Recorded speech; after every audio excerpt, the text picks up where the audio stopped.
All right, all right. Y'all know what it is. It's your first cousin, Big Dog Chico, with your favorite cousin, Deuce the Scoop, and everybody uncles, Uncle Neely. We're gonna be coming to you live and direct right here with the morning run. With the morning run, y'all go for a run with us. All right, we'll be back in a second.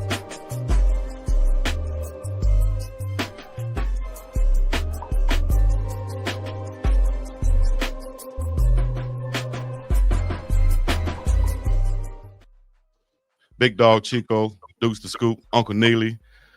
Just had the Super Bowl. What's crackling? We're gonna do some recapping. Talk to me. Yo. Oh no. Yeah. Yes, I went back and I watched the video last night from you guys online, and Duke said he read a comment that said, "What happened to Chico's shoulder?" And Duke's like, "What happened to Chico's shoulder?"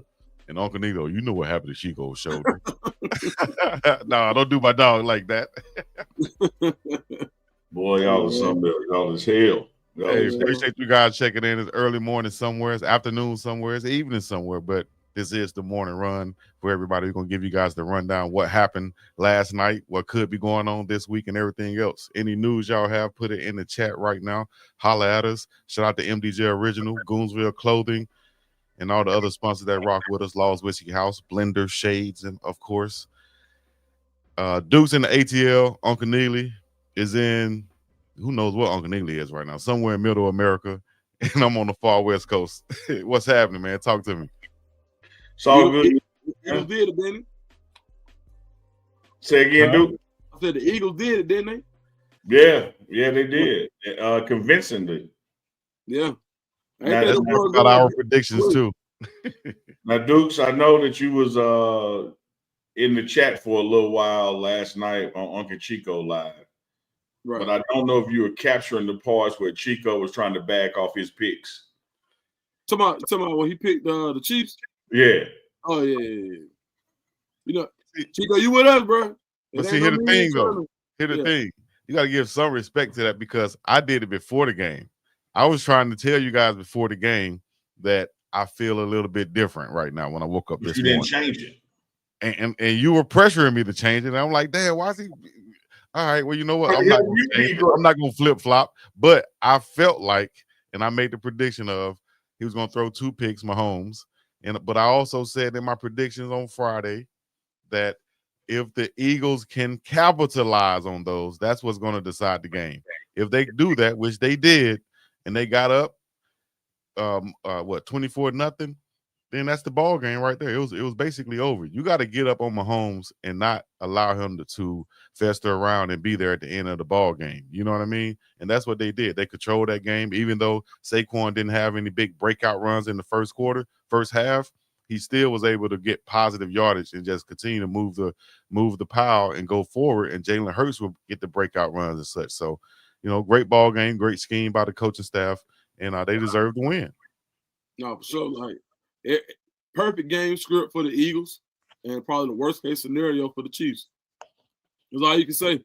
I think a lot of people lost money because a lot of people felt like, you got to beat, like, in order to beat the man, you got to beat the man. Like what Uncle Neely was saying, he was right. Like, they beat the man, so now it looks a little bit different. Like, it kind of reminds me of when the Chiefs lost to the Patriots lost to the Giants, right? Like, that year, like, they looked like a juggernaut. Nobody had beat them. The Giants came in, they did what they're supposed to do, and they played the perfect game. But the similarity in both of those games, what I will say is, when you get pressure with 4, it's a totally different ball game. I don't know if you remember, the Giants used to have that NASCAR package where they would put Justin Tuck at D tackle. And then they had Osty, and they had all these other guys. I forgot who I was on that squad, but I remember Osty, Michael Strahan, Matthias Kiwanuka. Yeah. So that when they went NASCAR, they were able to rush with 4, and it provides a different scenario for the quarterback. Same thing last night. Do you realize the Eagles didn't blitz one time? Not one time. Not they one came time. into the ball game blitzing about only 25% of the time, putting pressure on the quarterback. But they put pressure on Patrick Mahomes 52% of the time when he dropped back to pass. That's 52%, over half of the time you drop back to pass, you're getting pressure in your face, and you didn't blitz one time. That's the 4 guys up front. And I think the key factor was their left tackle. Their left tackle was really a guard who they had to move outside. and they kind of picked on him throughout the ball game. Those guys took turns up there. That's why we kept calling so many names, not just Sweat, not just Williams, not just Note, but all 4 of those guys. Plus, you were calling their names throughout the ball game. Oh, for sure. What you think, Unc? Well, I think one thing that the world has to recognize when you watch this game, that pressuring the quarterback and blitzing are 2 different things. Mm-hmm. Blitz is a pressure, but a pressure does not necessarily mean a blitz took place.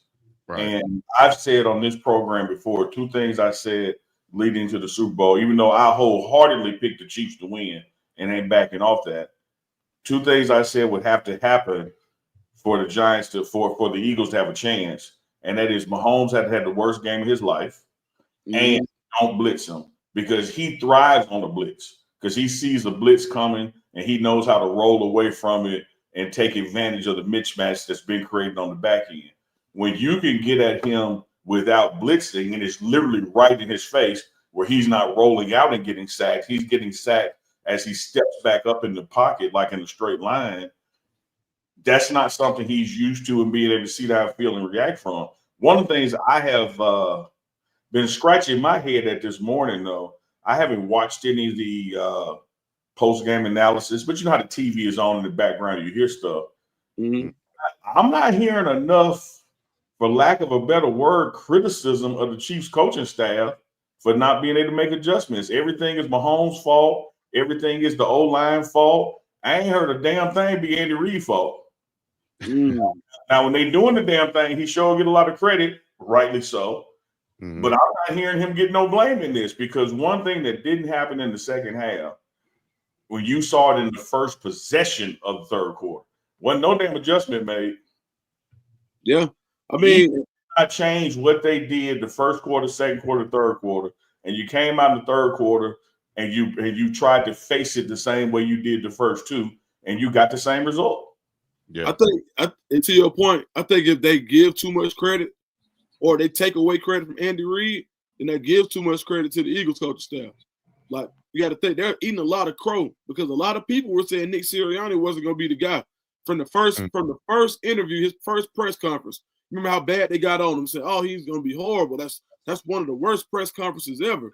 And then he goes out and then you lose last year. Oh, that team was way too talented. Maybe Jalen Hurts isn't the guy. Darren Orlovsky was saying that Jalen Hurts wasn't the guy all the way up until Friday, really. Like, no, I tried to touch on this last night, and I kept getting derailed by a guy from Alabama, from the state of Alabama, who wouldn't let me get my thought out to the audience because he was taking it personal. What? Jalen Hurts ain't been the guy, if you let the world tell it. When he got benched at Alabama, I mean, before he got benched, they were booing him. And naturally, he came back and won that game for him, but then he transfers. And even when he gets drafted, he was drafted as the understudy to Wentz, the backup quarterback. He's not ready yet. Maybe one day he will be, but it's not likely because he ain't built like that. And all he done is go to 2 Super Bowls in 3 years and win one of them. Now, this is the same guy they just booed in college, benched him in college, replaced him in college, had to transfer in college. Here's the amount to you guys. A lot of these people out here talking don't be knowing what the hell they're talking about. Man, anytime, and who you referring to, Uncle Neely? The Dan Orlovskis. Yeah. Like the Dan Orlovskis. Look.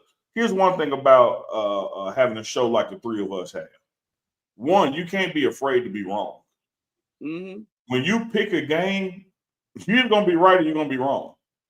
All right? And you can't be afraid to be wrong. But when you have these deep, entrenched opinions about a person and about their future ability and their future success and how you don't see that happening because they're not built like that, and then all they've done is prove you wrong. I mean, when you going to apologize, say you're wrong, damn, my bad. What more Jalen Hurts got to do to prove he is an NFL quarterback? And this is a Cowboys fan saying this. Ooh. No, this guy's a professional, man.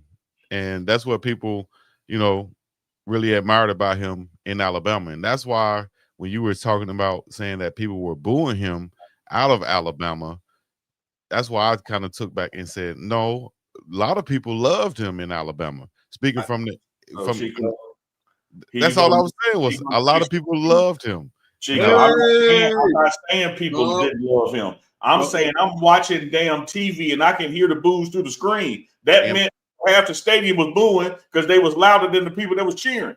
And I didn't say people wasn't booing him. Don't start this today, Chico. Chico, you the point guard. Take the ball, reset. Hey, reset, Chico. 11C, rotate. Yeah, there we go. Out of there. There we go. Yeah, I'm gonna give that COVID, which means get the hell out of the way. Is what we're gonna do. I'm on my Magic Johnson type point guard. Oh, there you go. Now you got the everything Magic, man. I can't wait to see. Hey, I'm with Uncle now. Maybe doing Magic bad, man. Come on, dog. That's my dog. That's my favorite of all. That's why I say Magic, Shannon. Those are my favorites, man, of all time. It's out of love. But Jalen Hurts won the MVP also, Super Bowl MVP, talking about him. And that should solidify, his legacy kind of. Well, I'll ask you guys, how does that solidify his legacy, winning that Super Bowl MVP? What does that do for his legacy to win that Super Bowl MVP? I think what it does, and again, this is coming from not only a Cowboys fan, but when Jalen was at Alabama, LSU fan, so I ain't never rooted for him. I will say what this does is puts him right on the doorstep of guaranteed Hall of Fame. Like one Super Bowl appearance, win or lose, he's in the Hall of Fame for sure, but he's definitely going to be in the running for it with just above average seasons the rest of his career. Because when you have this kind of success, when you get to 2 Super Bowls and win one on when the world is against you, and you put up the numbers in the air and the ground that he's putting up, he's already this early in his career, he's already like, okay, he's going to the Hall of Fame. Yeah. I would have to agree. For what he's done at such a young age, you got 2 Super Bowls, you got 1 win in the Super Bowl MVP already. I don't think Jalen Hurts is even 26 yet. So we talk about how Pat Mahomes is in 30. Well, Jalen Hurts ain't even 26 yet. And that team is set up to do this again and again and again because what they have on the defensive line is going to keep them in every game. And now, okay, let's say you lose Josh Sweat. You still, like, there are people, when you look at what you had in Aaron Donald and how it didn't matter who was playing that outside linebacker edge rusher, they were going to be successful. Whether it was Dante, you went to go play at LA to go get paid. Dante Fowler, boom, goes out there, gets paid. Leonard Floyd, they shoot him out from Chicago, goes out to LA, boom, revitalizes his career. He gets paid. With those 2 big guys on the inside, Jordan Davis and Jalen Carter, there's going to be somebody else who can come in that is going to play the edge, that has some juice left. You can even look at a Brandon Graham. Brandon Graham been in the league. I think Brandon Graham got to be pushing 37, 36. He's 36 and been in 15 years, and he's the longest playing player they got for the Eagles. 1,000%. And he still has juice, but when you play with a defensive line rotation, you're going to be in every game. If you could get there with 4, you got a chance. Now your secondary is young. You look at Cooper DeJean. You look at the guy Quinyon Mitchell, the Toledo Rocket. Like, you got guys that are going to allow you to continue to be good. So Jalen Hurts right now, you can see him like, are the Eagles right now not the favorite to win it again next year? They have to. They got to be. So you look at them being the favorite. There are some guys. Okay, perfect example. Eli Manning didn't go in as a first ballot Hall of Famer. But there's no doubt in anyone's mind that he'll end up being a Hall of Famer. And I think that with one more Super Bowl win, and he continues to put together the stats that he has, Jalen Hurts will be in that same echelon with the ability to get to be a first ballot Hall of Famer. Dog, so many things in there. I'm hanging my hat on the Eli Manning nail. Let me be clear. In my eyeball test, Eli Manning ain't no damn Hall of Famer. And see, that's what I was going to say. That's a lot of things in there to unpack what Duke said. The Cowboy fan, that could be some hate because he went to Ole Miss, whichever way you chalk it. However, having said that, he's going into the Hall of Fame. And if Eli can go doing what he did, you ain't finna get him to speak against Jalen Hurts going with what he's already accomplished and what he can continue to accomplish and surpass Eli. So if Eli going in, Jalen Hurts is right on the doorstep already. And add in what Hurts can do with his legs on the ground also. And how many did Roethlisberger get? How many Super Bowls? How many did he get? Did he get 2? Did he get one with Coward and one with Tomlin? Yeah, I think that's what it broke down to. Somebody in the chat let us know. I think it's 2. Okay. Because I haven't heard his name much. That's with a rape charge. I said it. Let me tell you what I'm not going to sit here to do. If they're going to have white privilege, you're going to have some black privilege. You're not going to sit here and they get in with mediocre stats and I speak against a brother who got the same stats or a little better. No, if they going, he going. Yeah. And Jalen ain't got no rape charge. Is Roethlisberger, is he he got 2. He got 2 Super Bowls. Is Roethlisberger a Hall of Famer? Oh, is he a Hall of Famer? Yeah. I think he is. Yeah. I don't know if he's in there yet. Is he? Yeah, he did get in, right? No, he's eligible in 2027 following the mandatory 5-year waiting period. I think he retired in 2022. Yeah. Mm-hmm. 5-year wait, but he's going. Yeah, definitely. I think he's going. He's a Super Bowl. He's a Hall of Fame quarterback, in my opinion, too. Let me also, he had multiple, 3,500 passing yards in the season. So let me throw this out there too, as it relates to this Hall of Fame kind of standard thing, particularly from the quarterback position, because you're about to see it happen a lot now, particularly once Brady reaches 5 years. Oh, Neely, what they got to do anything? Let me tell you what it got to do with it. You're going to go into this ERA of professional football retirees that by no fault of their individual talent, that the Bradys and the Mannings were eating up the lion's share of the time, and it don't mean you weren't good. Like you look at a Dan Marino, how many Super Bowls he got? 0. Think about, and then you got everybody who want to ride Aaron Rodgers jockey. How many he got? 1. But he played during an era where somebody else went to 9 of them. And the same thing is about to happen with Mahomes. If this dude go to just 2 more, that's going to be like 6 or 7 appearances. And that's 6 or 7 times nobody else could get in because he was in. And that doesn't mean Josh Allen ain't. And that don't mean Lamar Jackson ain't. It's just that they didn't get to the big dance because of the conference they was in at the time. And so I think the standard is going to wiggle a little bit going forward, that a Super Bowl is not just going to be the automatic stamp that it was for like an Eli on back. When you go back to yesteryear, if you got to the Super Bowl, you won one of them, you going to the Hall of Fame if you're a white boy quarterback.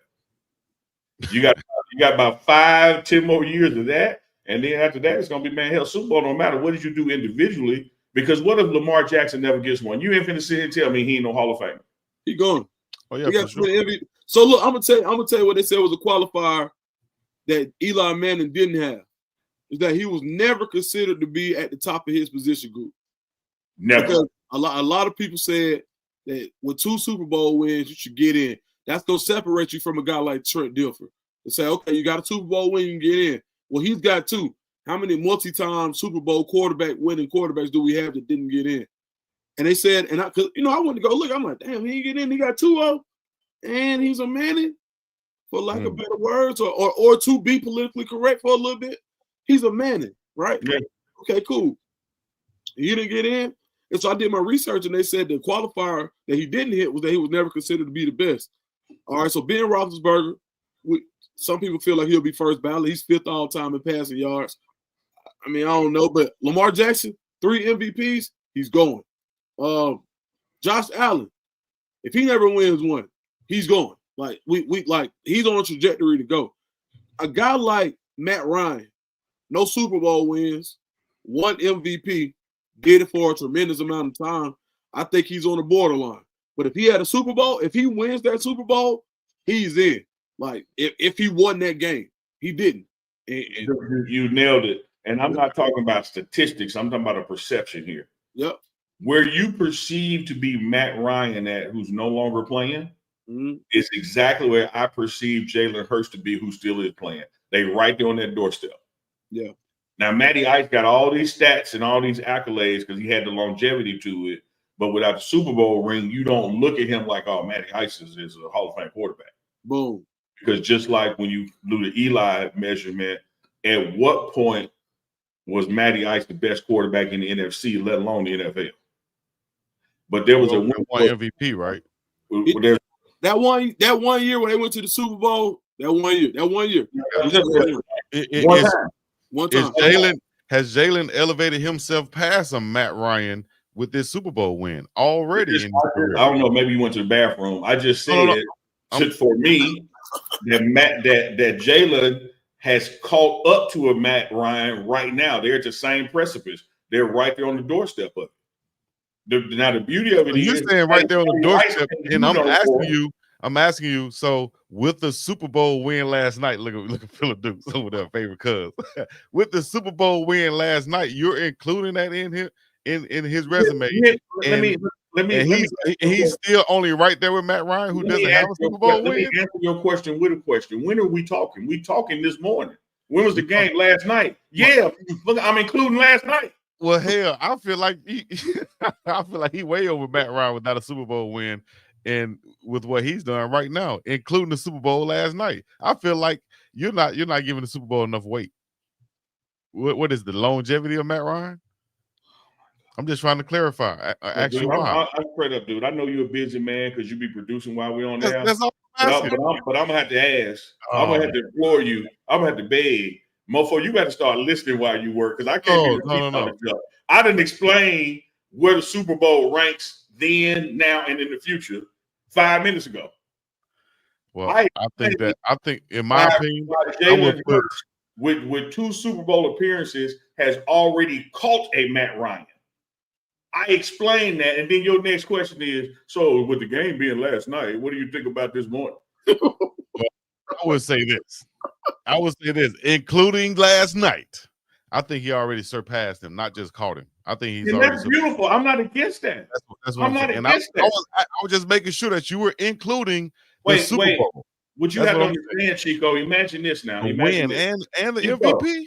If you would be quiet and listen. Yes. Don't read the chat. Don't get. I gotta go to the chat. Listen. If you listen, chat. Imagine there's a door that says Hall of Fame, and there's 3 or 4 steps leading up to it, and Matt Ryan is outside the door. I said Jalen Hurts has already caught him. The only way to pass him is to go in. Jalen Hurts can't go in until 5 years after his career. That's what you're calling a tie or passing, that's semantics. For a brother that got booed out of Alabama, for a brother who said he'd never be the starting quarterback, for a brother when he gets the starting quarterback, they said he'll never go to a Super Bowl, to have already gone to 2-1-1, you damn right he has caught and passed people that have already played and they can't even add to their numbers because they done playing. So he gonna get in. That's my point. Ladies and gentlemen of the jury, I rest my case. He has now answered my question that all I did was already answered before all I wanted him to do was expand on. Philip Dukes, we're gonna go on to the halftime show. Look at that point guard. Cross him up. There we go. To the favorite cousin. You know what I mean? Unc want to shoot. He keep breaking it off the backboard. You right there. Hit the layup. Yeah, what Peter Supernatural said, Chico. You read it. Let me see. Hold on. Let me see. Yeah, you read what he said. Listen, Chico, is what Renee said. No, what Peter the Supernatural said. Well, he just went in. Oh, that's it. That's it right there. Just listen, though. If you would just listen, I'd have answered the question. I just want you to expand on it, and you went in on it like I wanted you to do. Pause. Yes, Chico. Big pause. Because I did not go in on it like you wanted. Wanted. Dukes. The morning run with BiggDogg Chico. Hey. You cannot beat it, man. Yeah. Look at those numbers going up. Ratings going up, Lord. Oh my God. All we got to do is argue a little bit. Damn. Man. Hey man, I be cracking up, man. Y'all crazy, man. Dude, up, boy. I know you saw that the halftime show last night. Yeah. You being an Atlanta native, pretty much the home of the culture right now. You know, but we able to witness what I felt like was a great Super Bowl performance. Unc and I had a difference of opinions last night, which we probably will have again here. But great that we have another person here with some knowledge to voice their opinion. Philip Dukes, what did you think about the halftime show last night from Kendrick Lamar? Man, you know, I say this. If I was from LA, then I would have loved it, right? 1,000% loved it, right? All right, I liked it. I ain't love it because I'm not from LA. So Squabble, look, a lot of those songs don't resonate with me like they gonna resonate for somebody. Like when you do it for the hood on the national stage, that's what you're gonna get. You're gonna get your hood gonna love it, but the people around you not gonna understand. Like I could come up here, I could be talking right now and speak 1,000% Atlanta lingo, and people wouldn't understand it. But everybody from the crib gonna be like, "Oh man, Duke's on there popping it, man. Duke went on there straight popping flame. You know what I mean? You know what I'm saying? One time for the one time around there, oh watch the roll. Ooh, ooh. Nobody understands what I'm saying, but people from where I'm from. So it alienates a certain crowd. So from that perspective, I felt like he could have used a little more to bring the world into who Kendrick Lamar is. Now, for his goal of creating controversy and a speaking point on his performance based on the undertones of either you conform in America or you perform in America. So it's one like either or you can't perform, I mean to say. So basically, Sam Jackson is going out like the guy from Django or whatever and say, "Hey man, you better not do that song. You doing a good job. Chill, right?" And then Kendrick like, "No, I'm gonna go ahead and do it." All right. Well, that's what he's saying.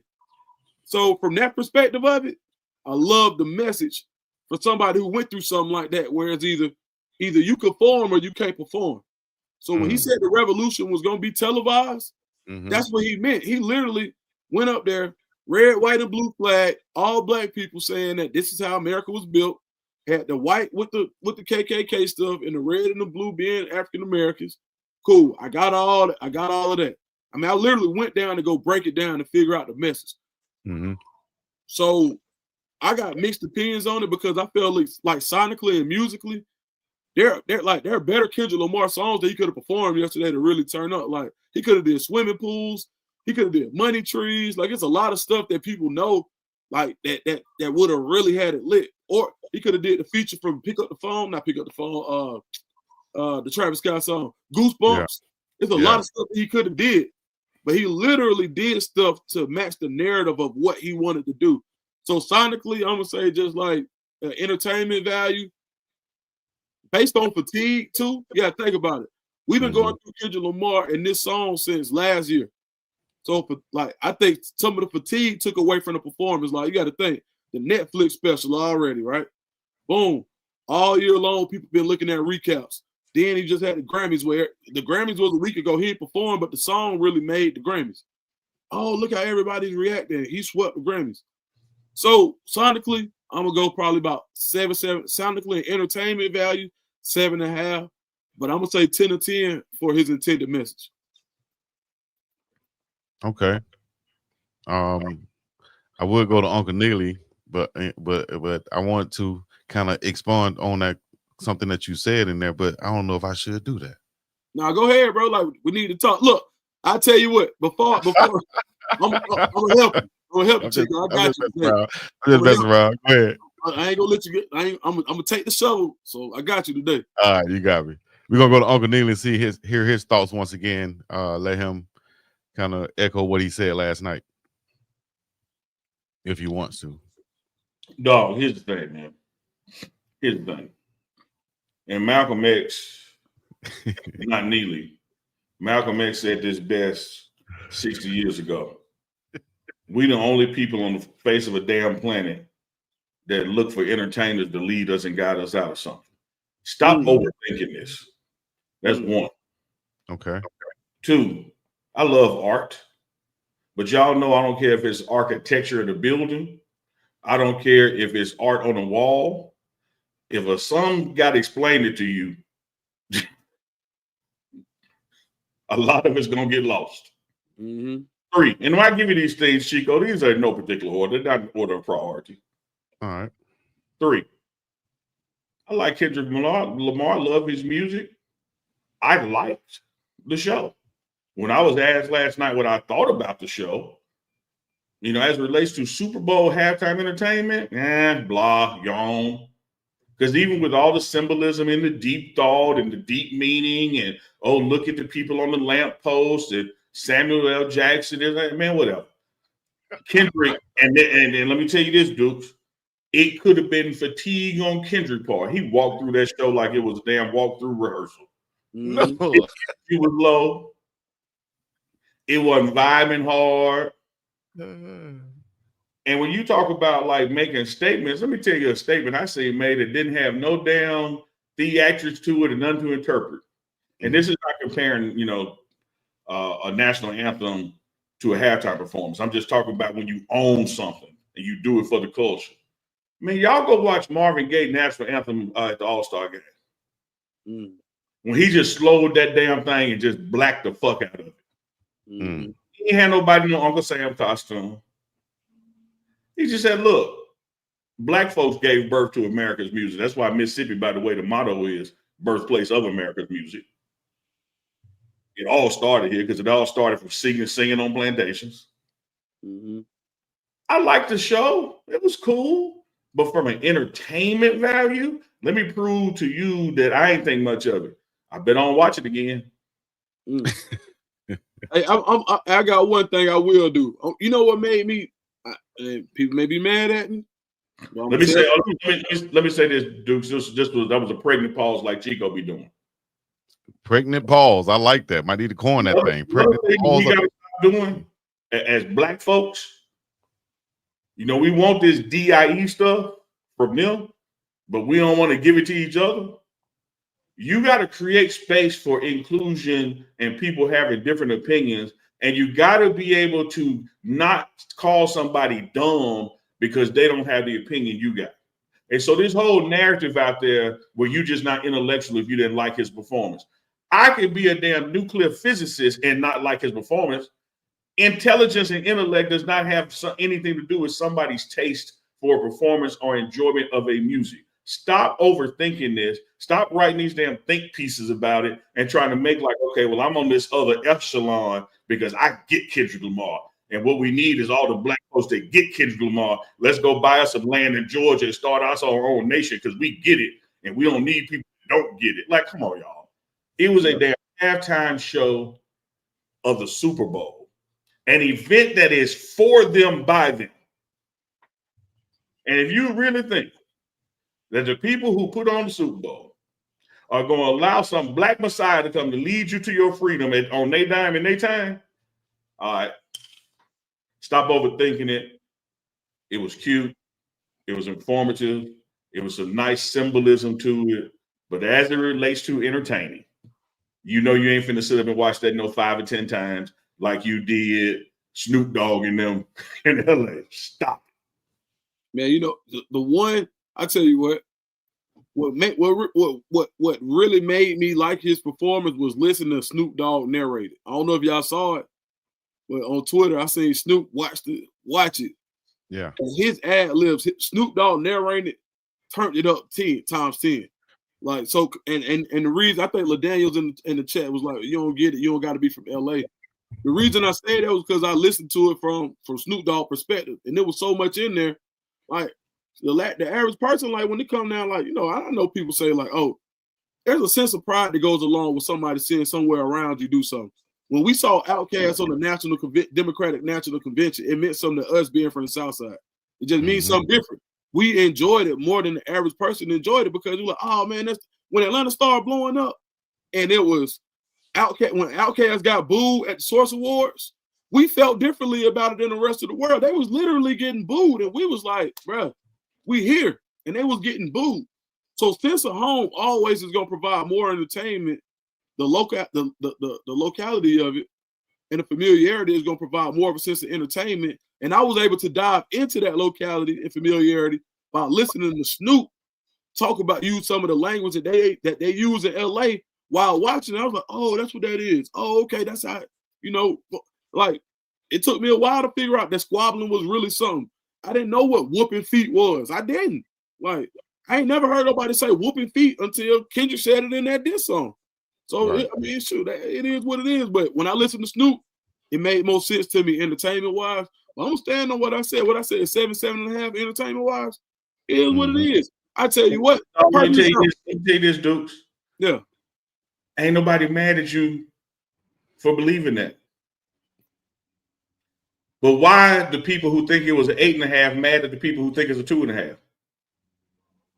I don't think that's what I'm trying to get us to embrace and understand. It's just like any other work at heart. First of all, the artist has an interpretation that they are crafting that you know nothing about. Now you sit there, you try to formulate, I think this is what the artist meant, but until the artist said, you have no damn idea what the artist was thinking when they built this, designed this, whatever. But to sit up here and frame a narrative that just because somebody doesn't like it, that means they didn't understand it. You can understand that the people in red, white, and blue mechanic suits, you can understand that Serena Drake's crip walking. You can understand every nuance of Samuel L. Jackson in it and still say, but I didn't like it. Mm-hmm. And so to then attack people like, oh no, if you don't like it, it just means you ain't smart. If you don't like it, it just means you got messed up. You ain't got on an intellectual level. Come on, dog. Right. That does not equate to that. No, I can agree with that sentiment, but I wasn't really coming from myself. I'll say I wasn't coming from a standpoint of not liking somebody because they said it or because they didn't give it. Hell, I gave it a 8.9 last night. That's what from my perspective, because I looked at it kind of like from what Dukes explained so eloquently about Outkast and being from there. Same way Uncle Neely can probably relate to Big Crit. The same way I can relate to, and I can say that I came from it from the get-go, looking at it from Snoop Dogg perspective and a West Coast perspective and understanding the culture and saying also that Kendrick Lamar is a global artist. So that's why they picked him to be on the stage. So, it could have been better from all aspects. If anybody would have performed, we would have said it could have been better. If Wayne would have performed, we would have said why he picked those songs and not these songs. He got a million songs. So, it's for everybody's perspective, for whatever they feel like. I liked the performance. I understood what he was trying to do. Some people broke it down to even saying he had on a lowercase a pendant, which means that the A is lowercase, which is a symbol for A minor, which could be look, see, that's it. That's the thing. The people that are like Kendrick elitists that I'm talking about that I don't like. Yeah, and see that's what I'm. That's what I was like, bro. Like some of this stuff y'all digging too deep in, man. That's literally if you go look at PG Lane, if you go look at what that's their logo, the lowercase a. PG Lane. That's exactly what it is. Sometimes people be making too much out of it. Now there was some very obvious symbolism there, and there was some stuff that had some undertones that you probably had to go look twice at. But man, sometimes you'd be like, bro, like I see what both of y'all saying because I'm in the middle, like 1,000%. Because I try not to be like, you know what I'm saying, like too much on either side because I understand the artistry. But I also is just like, bro, like Usher killed, like I don't see Usher do some shows, like Usher went crazy. You know what I mean? Yeah. In my opinion, like, and see, some people, it's not for everybody. Everything is not for everybody anyway. You know what I'm saying? So we got 3 people up here. It'd be crazy if all 3 of us would be like, man. What I told your ass last night, Chico. I know you don't forget it because you're gonna be listening. I told your ass last night what my daddy told my ass. He said, son, when 2 men agree on everything, ain't but one doing the thinking. Right. Because what you did, let me tell you what he did last night, Dukes. He gonna get my opinion on Kendrick Lamar performance. Then he gonna put up Coach Prime's opinion. Oh, look what Coach said. Coach said this. What you say now, Neely? I don't give a damn what Deion Sanders said. I didn't know. Dude, here's the crazy thing, dudes. I didn't do it in no correlation to what his opinion was. It was just the next thing. It went along with it. All right, well, here was the next thing. And then he coincidentally said, so what you say now, Neely? Prime said. Come on. I just said what you feel about it. Coach Prime, like, and people don't. Coach Prime was recruiting last night because a lot of people missed what Kendrick had on his feet. Well, he had them back ass jeans. Kendrick missed it. Yeah, If you gonna wear my damn shoes, I need you some damn short pants. What's some damn capris or something? Yeah. Hey, I tell you what, at the premium cost that it costs to be on screen during the Super Bowl, them 20, 30, 45 seconds of that millions of dollars for indoor. And we talking about one of the most literally eye-catching shoes of the last year. So Prime was like, oh yeah, marketing time. Yep, yeah, I loved it. Yeah. And I ain't saying that's the only reason. I'm saying that's the only reason. and then Chico left off this part when he quoted Prime. The end of the quote was, okay, now after this, I'm paraphrasing, leave this beef stuff alone. And you brought it up. It's over. Like, all right, when we gonna stop?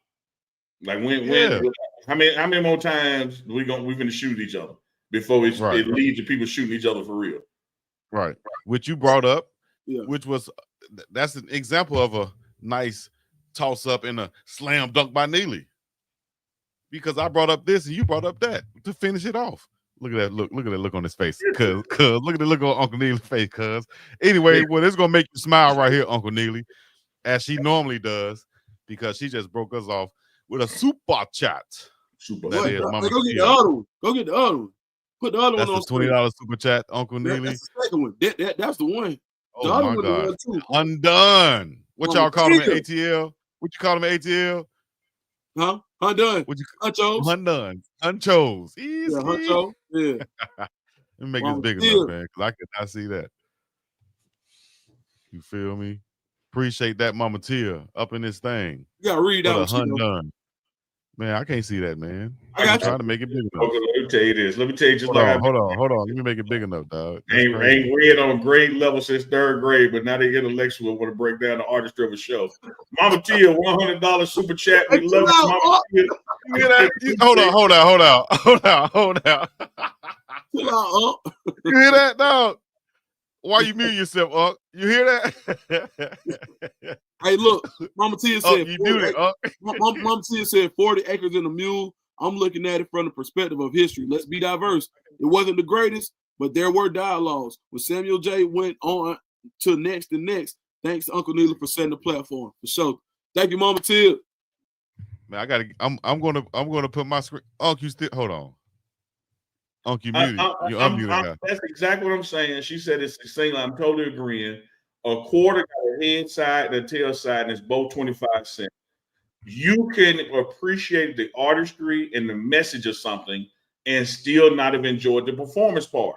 Yeah. But you got people who say, well, the only way you didn't enjoy the performance is you ain't intellectual enough to get the other part. That's why you didn't enjoy it. Dog, you ain't got to attack somebody's intelligence because they don't like what you like. Right. And then you're going to go out here marching and fighting white folks for DIE, but you don't give your own people DIE. DEI, man. DIE, whatever the hell it is. AFC, KC, Steve Meade, I don't give a damn. Hey, stop say, Chico, I can see that though. Chico can't read. Chico can't read. You know Chico dyslexic like Noriega. Damn, that's crazy. Y'all crazy, boy. That's all I'm saying. Chico always doing the most. DEI. Yeah, there it is. What I'm wondering. Read that. DEI. Y'all know what y'all fighting begging for, but won't even get your mama stay in the same house with you. You won't even get to her. Oh, Lord Jesus. She got an opinion different from yours. You want to fight your own mama, but you want somebody to give you some. Oh man. Uncle Neely is on a whole nother level, people. If y'all don't know. Hey, that's the one. Put that up there. Put that up there. Hold on. DEI, DIE is still the same thing. They hate black folks. And there's some black folks that hate black folks too, the girls club ain't. That's what I'm talking about. Now, in on the nightcap, they tried to boo him in New Orleans. Y'all know the crap. Yeah, he said the same thing. And that's the point. Prime said the same thing. Said the same thing basically what Uncle Neely just said. You know, Uncle Neely just put it in way more words, and but he said the same thing. They, it was so many people in the audience that looked like us, so to speak. And when Coach Prime said basically what Uncle Neely just said, they were just like, I wouldn't necessarily say it was straight booze, but it was just like, you know. What did he say though? I wish I had the quote. Let me see if I can find the quote, man. That essentially we don't support each other. That we don't give each other the love and support and nurturing that we try to demand from other people. No, yeah, for sure. I mean, let me ask y'all how y'all feel about this, right? So y'all know about on code, right? You say black people supposed to stay on code. Yeah. All right. And so for some people, they're gonna feel like if you say something bad about Kendrick's performance, that ain't being on code. Now, I'm just saying, all right, some people feel like if you don't support Coach Prime, you ain't on code. Man. Some people feel like Snoop Dogg going to get a bag from the other folks that he wasn't on code. Is there a limitation to being on code? Man, you want me to answer this question? Yeah. Well, everybody else. I ain't gonna answer. I'm gonna want y'all to answer. On code, on hood, on gang, on everything, on none of those things. I ain't just like when Boog and Pretty Tony and them came out here and they were talking about Chico had on flip-flops and stuff. You know, back on the mainland in certain hoods and stuff, you can't walk around with your toes out. Jay-Z got flack because you saw a picture of him in some exclusive beach walking, and they talk about, oh, he got his toes out, son. He got his toes out. Man, listen. Huh?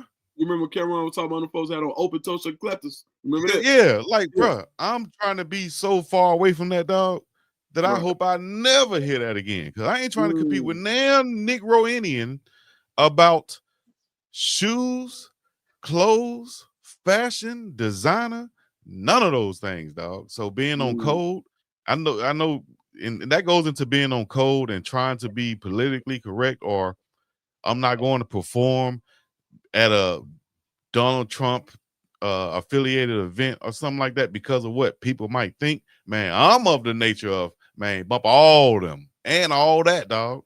You know, I'm from Selma, Alabama, the birthplace of all of this stuff. That you know what I'm saying?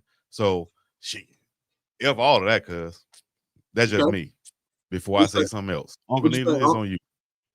Yeah, I think it's a lot of times it's got to be case by case, and you got to be realistic about stuff. And then a lot of the times we don't appreciate the power structure in America, the economic power structure in America. Like we'll say we not gonna F with this because of that. Well, who you think own the Super Bowl? It's 32 teams in the NFL, and the NFL has a commissioner, and they all boys with Trump. So, like, if you're gonna say Snoop can't go to the crypto event, what you really should be doing is Kendrick shouldn't perform at halftime either. But y'all don't want to have that discussion, right? Because you want to be you want to be entertained, you know, the way you want to be entertained. But so you'll try to pick and choose these easy boycotts to frame a narrative that when you really sit down and look at it, you shouldn't be walking in none of these stores if you're trying to base it on this particular thing. Because those things rock with that thing. Right. Like, again, I said it before. Y'all can rewind if you ain't tuned in live. About 20 minutes ago. Super Bowl show for them. That's their part. Yeah. Yeah, they picked Kendrick Lamar to perform, not you. Right. And if there was some veiled messaging, you know, like the slaves used to do while entertaining for Massa, that you got something out of it, that was just gravy. It wasn't, you didn't have nothing to do with him performing. And so when you start going down this path of staying on code, who gets to establish what the code is, one, and then two, are we really going to abide by code 100%, or just when it's comfortable for you? Right. Because y'all saying because the DIE don't buy nothing from Target. I know folks order from Target last week. And then you try to go with Target, but don't go to Walmart, when Walmart might not have changed its policy, but they donated much money to them campaigns too. Right. So stop trying to be so savvy and cute with core with stuff. When just keep it 100, man. If it don't feel right, don't do it. Like there should be some non-negotiables. You know, harming children, that's a non-negotiable. Yeah. And women, that's a non-negotiable. Racism, that's a non-negotiable. I ain't got no racist friends. I may know some racist people, but I don't have no racist friends. I don't have no friends that ain't good fathers. I know some dudes that ain't good daddies, But I don't have no friends that ain't good dads. Ain't my partner. Right. Yeah, he ain't no. I'm boy. That's the shit I boycott. Yeah. Mm-hmm. Man, like you're not gonna be out here date raping women and hanging with me. Hell no. Like no, that's that's what I boycott. You ain't even out here robbing old folks and hang with me. You can sell some weed and hang with me. Right. You know, that's they like the comedian said, you could walk in a party and smell some weed and still stay in the party and have a good time. Yeah. But there are some things you walk in the party and smell. It's time to go. Oh, man, go. Look. Yeah, and so this whole code mentality, they want to define the code and hold the code to the standard when it's what they want out of the code. Mm-hmm. And when it works for them, I'm all for the code. When it works for somebody else, oh man, we can't do that. We gotta stick together. Man, when did you stick together? You ain't lying. When the last time you intentionally went and did something? Like these two brothers on the screen, they heard me say, "Well, I believe in black privilege. Yeah. I believe it is the only means to catch up because they have white privilege and they don't discuss it and negotiate it. They just do it. When we're gonna start doing it?" I had a dude hit me up. He wanted his son, the intern, like, yeah, I'm gonna get his resume. I said, I don't know why you sending that. He in because we cool. Yeah. He's qualified because of being in your relationship. Ain't that what they do? It happens all the time. Why I'm gonna make Duke's son do 15 things that they don't make their kids do one of? No, I'm gonna give Duke's son the same opportunity that they afford people. Mm-hmm. That's my code. No, you said they mad at Bronny James. What I liked about what you said, man, is like, man, if it don't feel right, don't do it. Do it. Sometimes, like, and you know what, like, where I'm from, I was talking to my son the other day about, you know, being where we from, and he said, Dad, when we go out over there in the neighborhood, like, you know, people see you and they know you all the time, but they look like they wasn't doing the same thing you was doing. Because I speak to everybody, but one thing people know about Phillip Dukes is, man, look, I'm finna go. Like, it ain't no, like, you know, you can ask anybody. First one, I can party with the best of them. If I'm looking out the corner of my eye and I see some people beefing, then you might be from my neighborhood. I'm gonna be like, hey, bro, listen. Hey, man, what you finna do? Oh, man, we finna go see about these cats. Hey, boy, I love you, man. Be careful. And I'm about to tell you, dude, Neely will leave without saying bye. I don't work the room and shake everybody's hand, let them know I'm gone. Yeah. That's adding to the time I gotta stay there. When I have made up my mind that this space is no longer for me, I'm leaving right then. Man, you said something, dog. I'm telling you. To the other end of the bar, shake everybody's hand. Hey, man, I'll check you later. I got to get out of here. No, when it's time for Neely to go, Neely gone. Yeah. I heard my uncle say that's when you're a man, son, when you can walk about this thing and not worry about, you know, it's basically what you said, not worry about having to shake nobody's hand. You leave when you make the decision. Yeah. Like, damn, you know what? You're right. You're right, because that's added to the extra time. I got to go around and shake that. Now they want to talk extra. Now I'm in here. One more drink with your boy, man. Come Hell on. No. Yeah, you disappear like the wind. And then that's when this shit happens. That's when it happens, dog. Man, and now you sitting there. I knew I should have left. I knew I should. Hey, dog, come on, Chico. Come on. How many times in your life you done sat back after something like that happened? Be like, man, damn, I knew I should have left. Man, what? I did what you say in the South. Some told me to leave. Some told me. Something strong, what? And you got to listen to that something.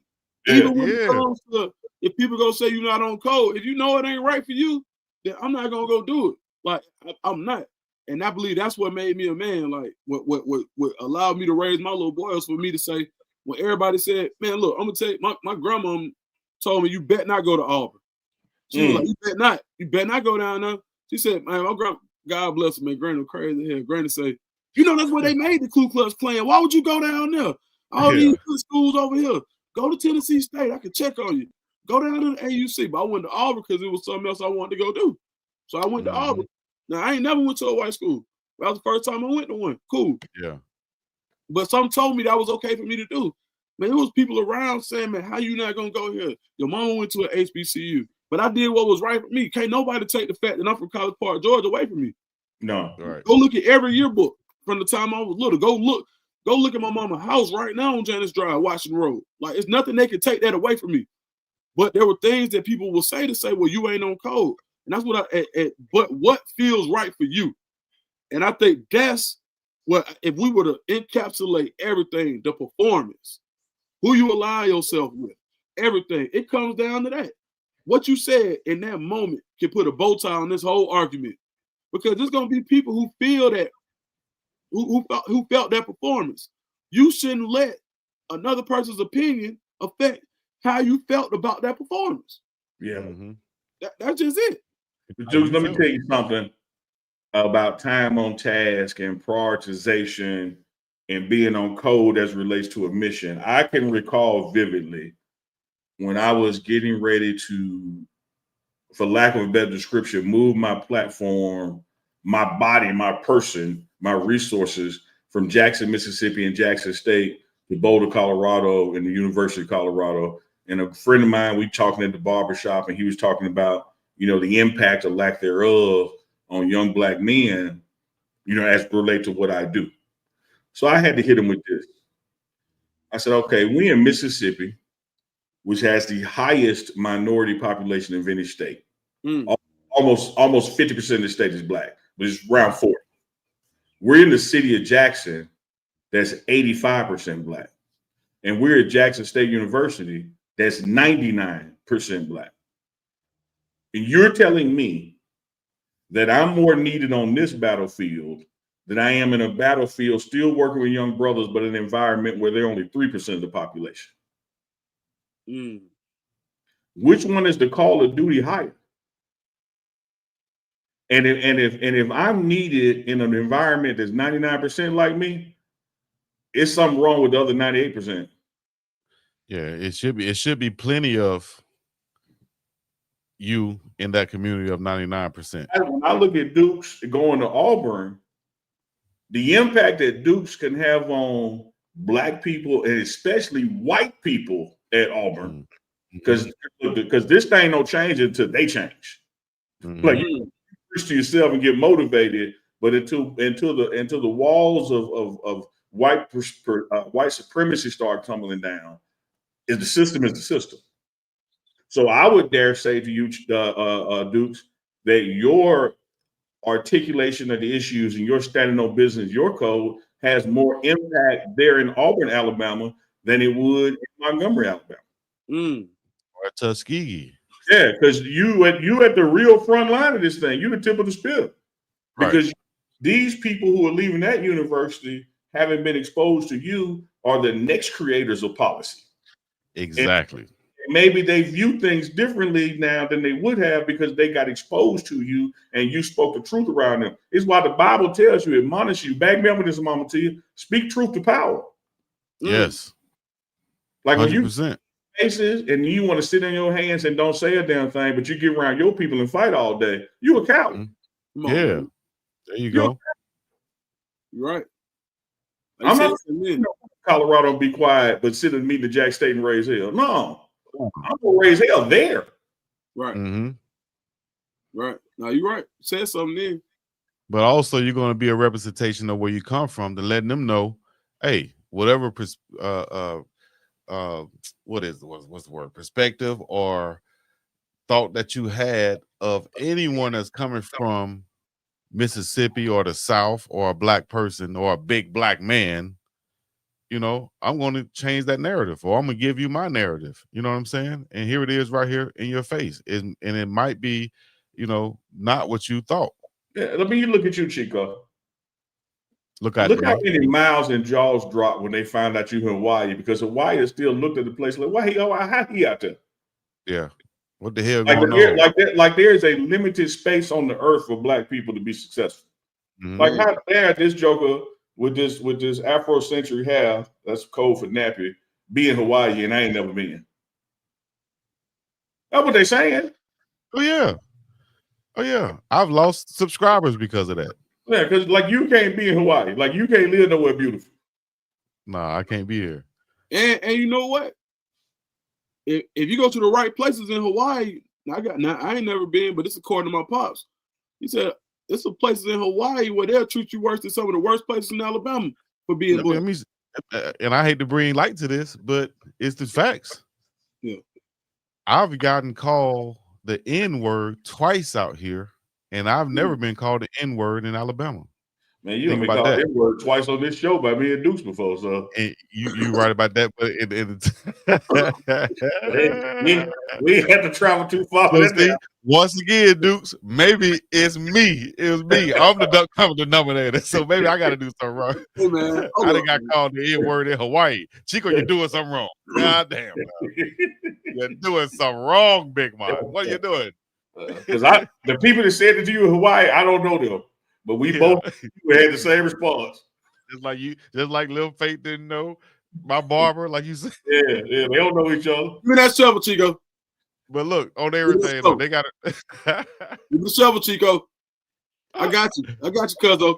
I'm with you. But I always say, man, if myself or any native from out here in Hawaii or Polynesian were back in Alabama or anywhere in the South, and we happen to get pulled over, you're going to be on the same side that I'm going to be on.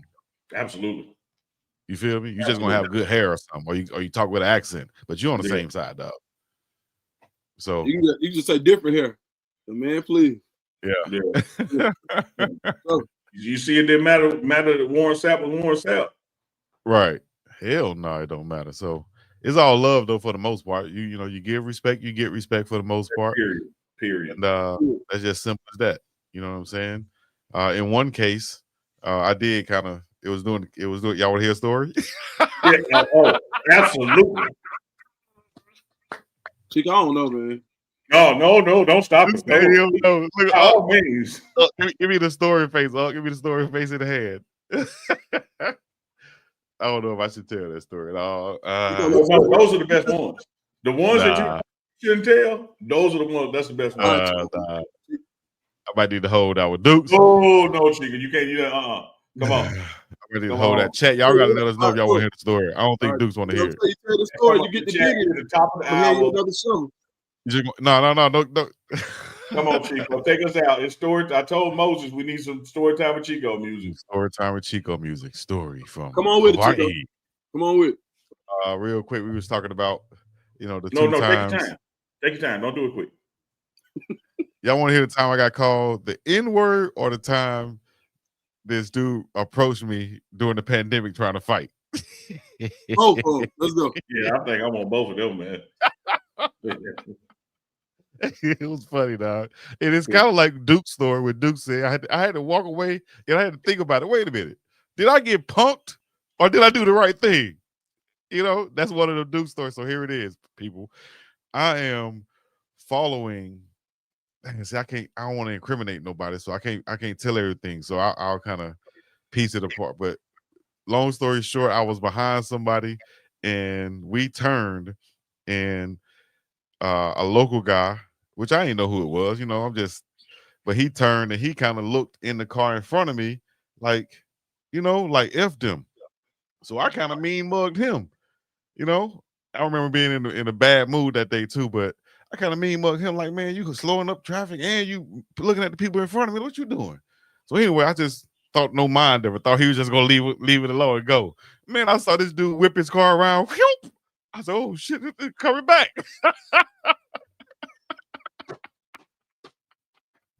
He busted you and got behind you. Hey, he didn't bust the U-turn. I said, all right, damn, I went. I'm lacking. I'm lacking like I came out there. Oh, no, just hopefully he just wanna, as they say out here, scrap. You know what I'm saying? Yeah. But mind you, now this is full-fledged pandemic too, so everybody got on masks. Man, he pulled up. Now this guy looks like somebody who used to fight UFC. He was just a little bit over his prime, but he hasn't had a challenge in a long time, and I've been waiting on somebody to look at me. Mother came out, shirt off, tattoos everywhere. You feel me? He wasn't intimidating so much, but he looked like you would knock him out because he had a few too many drinks. But at the same time, he didn't look like the cleanest person either. Now, mind you, it's pandemic time. Pandemic time, yeah. And he's approaching, and I'm like, hold up. I'm more afraid of him coming and breathing on me than I am anything. So I said, hold up. He said, what's up? I said, man, you ain't got no mask. He said, F a mask. You've been looking at me, get out of the car. I said, man, you put on the mask, I get out the car. He said, man, you don't want to scrap. You don't want to scrap. And he got back in the car and left. You know what I'm saying? But I was like, damn. I thought about it, like, damn. Did anybody see that? Did I just get punked? Or should I got out? How far did you have your window down? You said, you ain't got no mask on. I had it down, and literally, dog, as he was approaching, I was thinking, like, hold up, dog. Hold up. Don't get too. So I started letting it up a little bit. But I was like, hold on, dog. Put on the mask again, pup. Put on the mask. Put on a mask. Anyway, yeah, straight up. No. I was scared of that more than anything else, dog. More than this guy, you know, approaching me, thinking that he's gonna. Dog, I would have stepped out of the car, dog. Come on now, dog. I could have stepped out and kicked him in the chest, like damn Luke Kang or something. You were still in the car, and he was walking up to the car, and he was above average height, like an MMA fighter. He would have been nut to shoulder height already on you. Hey, come on, man. And he could have done a fantastic finishing move by just kind of. If I was a violent person and looking for, you know, that stuff constantly, literally he would have lost. He would have lost unless he had a weapon or something. But he looked the part, but I could tell from observation that he wasn't ready for nothing real. You know what I mean? He was just a barking dog. He wasn't ready for nothing for real. You know, he ain't weigh enough. He was too light in the ass, put it like that. Yeah. Long story short, way too light in the ass to be approaching somebody's car. That's another thing you don't do in the South. You don't approach nobody's car, dog. No. I could have easily popped up three to the center mass. Chico, because that one actually did not hurt or tarnish or blemish your reputation to the level I like to be satisfied. I'm gonna have to ask you to tell the other story. Oh damn! Oh man, come on, man. This one's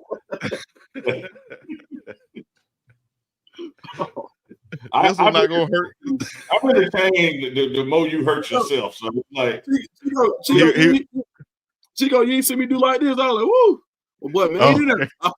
we made it out. Me and my boy, Cuzzo. We made it out. Hey, you just tell us one more. Go ahead, Cuzzo. That was the pandemic story. One of those people that like to laugh when other people get hurt, or only when Chico get hurt. Absolutely. Said thanks, Unc. Oh man, this one right here is not going to degrade me either. I told y'all I got called the N-word out here, so it was kind of like almost the same situation, but I was, you know how Target has those parking garages that you can go under, kind of, you know, under the deck, basically. We ain't got them in Jackson, dog. But go ahead. Oh, okay. Well, I park it. You drive right up to the door. Right. Well, they got these parking. If you park in the first space, it's so close to the doors might open. Right. That's what I miss out here too. You can't pull up to the front door of anything. You got to park way over there. Everything packed, man. I hate it. Every time I park. We get that problem. All right, but anyways, I pull up, or what was I trying not to say? I'm trying to go here, but I can't. I can't do everything. Let it flow. Yeah, I'm at Target. I'm coming out of the parking place, but you know it's kind of dark underneath, so you can't really see behind. Well, I couldn't see behind me, right? So I'm just sitting there. I'm like, hey, ain't nobody behind me. I'm just going to get my phone right here. Hell, it's hot as hell. I'm in the shade. I'm just sitting here on the phone. I don't see somebody behind me, but obviously somebody behind me. So finally, I make a right turn slowly to get up out of there. But my truck has the back window that you can let down. So I had a little crack in there. So I keep hearing, nigga. What? Right? What? And it gets louder and louder. So, and I got an Alabama tag too, of course. So I just keep hearing, so at the same time, there's this young black worker that's walking by with some headphones on. Now I can't hear him because I got these front windows up but the back window down. So I'm really thinking like, damn, is he saying nigga to the song? Right? So as he's walking away, he's getting further away, but the nigga is getting louder. I'm like, damn, let me just keep pulling off. So finally I pull up to the other stop sign and I make a right. And I hear, you know, and I hear the kind of engine rev up. So I stopped. I look back and there was a motherfucker hanging out the window like Tupac calling me an N-word. Get the hell out of the way, nigga. You taking all day? I said, oh, damn. but he was like 30, 40 yards away now. He's in the passenger seat. I'm in the driver's seat. I look back, and it's this, he probably 5'10" or so, no taller than that, but look like a local guy. He damn near getting out of his car or hanging out of his car, talking, calling me the N-word. I said, I can't believe this, dog. I'm in Hawaii. I said, bro. But they kept on pulling off or whatever. I'm like, damn. Polynesian? Like, what was he? He had to be local Polynesian. I don't know what exactly what he was, so I don't want to put it on him, but of course he had tan skin. Did it sound like the N-word you would hear in a rap song, or did it sound like the N-word you would hear like at a Klan rally? I'll just say it was offensive. EA or ER? It was offensive. Now, if you go back and look at the footage that I did of Travis Hunter at the Polynesian Bowl, where he got into it with the opposite team, and the boys were saying, the Polynesian boys were saying, nigga, but they weren't saying it like they were saying GNIGGAH, as a matter of fact, on the end. And they were saying it like that, kind of like, we say it too. And then you see the other guys talking, the Teteroy McMillan, who is a draft pick also. You hear him and Travis talking because Travis was mic'd up, and you'll hear him saying the N-word out of a word of, out of endearment, like, nah, my nigga, I just da-da-da-da, nah, my nigga, da-da-da. So they said, just like in hip-hop culture, everybody said who listened to hip-hop or whatever. So they said, but I think that when they said it to me at that car in Target, it was hard. Now I reference this, Chico, because you put it on out almost as evidence. Do you think that the Alabama tag had anything to do with it? Yeah. Yeah. Want me to tell you why? It could have been any state, because one thing they know you didn't drive your car from Alabama to Hawaii. So of course it had to be shipped, but they also know that you're not local, you're not from here. Yeah. You feel me? You're out of state, and you should be at anything being as respectful as possible and not send your ass in the shade on the phone holding up traffic. You feel me? Yeah, I'm with Andre Walker. That sounds like the intent was hard R energy. Yeah, the intent was hard R energy. It wasn't. It still had the A on the end, but it was hard R energy. That's what that's perfectly explains it right there. But I love how you said you heard it several times before you recognized it was directed at you. Yeah, I was like, damn. I'm thinking it's the little young black kid listening to the music, but I'm hearing it in the back of my head. I'm like, damn, what the hell? That's for me. Unbelievable. What did I do? I gotta admit, Chico, that for the first time you've given me a story, back-to-back stories, that did not involve you being molested, did not involve you making some kind of felonious crime, such as busting in the church. That is a felony. That's a hate crime. I know. I'm telling you what you did. And so, oh man, DJ Glad, you actually passed the story test today, because this ain't nothing we can use against you. That's not true. Waves on Swim. That's not true. Waves on Swim. Definitely. Chico, I'm proud of you, dog. But I was sitting over here the whole time ready, like, man, all right. Yeah, any minute. Yeah. If he go left, just yell, and then that'll take the attention away. Yeah. I just want to say, man, I'm proud of you, bro. Like, you did a good job, man, for sure. Yeah. Appreciate it. Yeah, you did. And I'm glad in both of those occasions, your calm nerves prevailed. You didn't reach under the seat, and it didn't escalate. Let words be words. Let action be action. Because we don't need you locked up in Hawaii.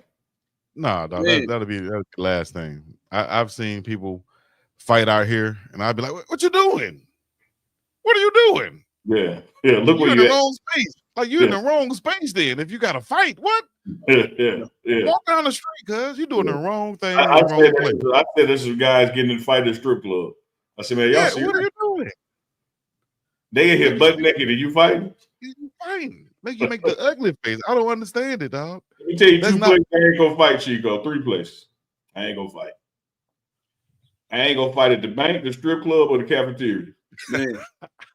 Hey, man. You happy at the bank, the strip club, and you about to eat. I don't know what's in it. Right. Man. That's so real. Yeah. You man, that's stories from Chico right there. Trust me, I got plenty more that we can go to. All y'all got to do is say something that might trigger something, and bam, there's a story. Yeah. I'm proud of you, man, for sure. Like, I said, yeah, Chico. Last week was tough, boy. They ain't gonna lie. Last week was tough. I'm talking about, man, one day I was like, man, you might well just go with it, man. Oh, hell. What Dave Chappelle said, I watched the comedy show last night. Dave Chappelle said, well, I guess I need to go ahead and say it. I'm gay. Yes. Damn it, I'm gay. I can't wait to see what this does for my career. do you know that we're gonna be able to clip out the Dave Chappelle part and just have you saying that? Damn. Even with the Dave Chappelle, Chico, what? Why did you say that?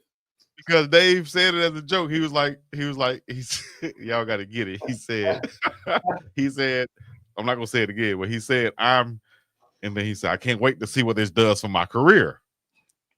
It was a joke. I can't wait to see what it does. No, Chico, you got to walk me through this. What is the correlation? We was getting ready to go. You found it somewhere to say, you know what? That reminds me of Dave Chappelle saying this. No, damn that, Chico. You got to explain this one, man. Come on, bro. Come on. He could have. What that lady said, what Tyra Banks said on that show, we were rooting for you. Where did that come from? No, Diddy. All you had to do is take a knee and run the clock out. It's an hour 16. We had like 3 more minutes. But you want to throw one more pass and it's a pick 6. Like, all you had to do is stop. Well, Chico, get on here and admit that you gay. Chico, look, listen. Chico, what are you? Chico, I don't need no jokes. I don't need no veiled responses. Chico, what are you trying to say, and why did you bring that up? I was just trying to say, y'all said something that triggered it, and I was like, just like Dave Chappelle said on the show last night. He said that, and then he was saying it because he was like, you could say anything. He was like, I wonder what this is going to do for my career if I say that. That's all. That's all, dog. All right. Let's go to another story then. Maybe we redeem ourselves. We was at an hour 15, dog. We had made it. We made it. We right here. Let's slide. We right there. We right there like Antonio Brown was with the Raiders contract. Did y'all see that clip last night when Chris Jones just fell to his knees and just punched the ground on the side? It's like, dog. All we need is one completion. We can get back in this thing. I ain't even trying to be funny, man. I'm really trying to figure out the correlation. We was like, what did y'all say before that? What did y'all say before that? Y'all said something. We were saying, good job, Chico. Yeah, we were complimenting you on getting out of here. Yeah, and then you was just like, yeah, I did that. You know what I'm saying? But that just remind me to tell y'all I'm gay.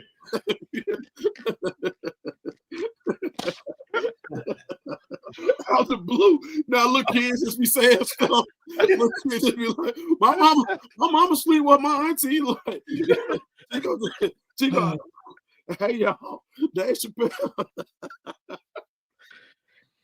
Oh boy. Okay, Chico, you got 90 seconds. It's gonna be like hour 20. We be getting out here like an hour 21. Just take us out of here in 90 seconds. That's all you gotta do. No more admissions, no more stories, no more. Ooh, that just reminded me. No more announcements. All right, just take us out. Just take us out. That reminds me of if I just take when you say take us out, that reminds me of that time I took this girl out. I did take her out and then. Unbelievable.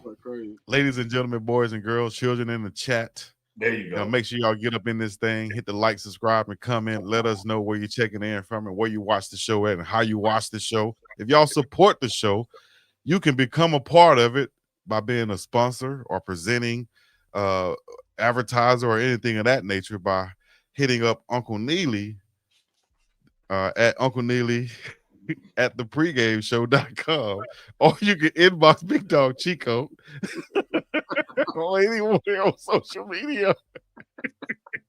He can't do it, dog. He can't do it. He can't do it. That's all we need. All right, so yeah, if you wanna be a sponsor, want to be a contributor, hit us up, Uncle Neely at dpregameshow.com. Do not forget to like, share, subscribe to each one of the platforms. That's Big Dog Chico channel, Duke the Scoop channel, and D Pregame Network.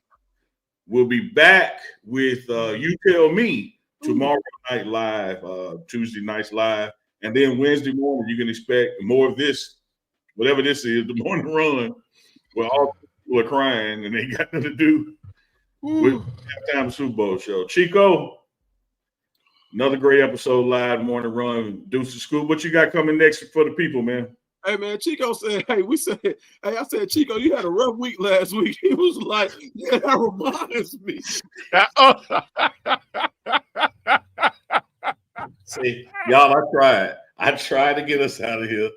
Tried to let dude make an announcement. This guy wanted his nose and his eyes. Chico looking like a young Ray Charles in the movie. Don't you let nobody treat you like you can't do nothing. Oh my God. Oh man. I'm sorry, y'all. Oh man. Chico, all you had to do was land the plane, man. The wheels were all on the ground and you pulled up. You just land the plane, dog. Man, y'all crazy, man. Y'all are crazy for no reason. Chat. No, don't bring him in. Don't bring him in. Thank you guys for tuning in once again to the morning run. The chat still has around when y'all sign out. Yeah, the chat is still around. Y'all can still hang around and talk in the chat and such. Cousin Duke's over there crying. Uncle Neely, your favorite uncle. Or should I say your favorite cousin, Philip Dukes? Let me get it right. Everybody's uncle, Uncle Neely, and your first cousin, because ain't nothing you can do about it because I'm your mama, my mama and your mama's sisters, or my dad and your daddy brothers. So we first cousins, and I'm here. Ain't nothing you can do about it. You understand me? And wouldn't do nothing about it if I could, man. I love you like a play cousin, but damn. Y'all go have a great day. We appreciate you guys. We'll be back with more. Next show coming up is You Tell Me. Oh, I hope we'll be back. They might put a plug on it. They might put a plug. Appreciate you guys coming. We see you guys next time. We're going to be up and about this thing. This has been The Morning Run.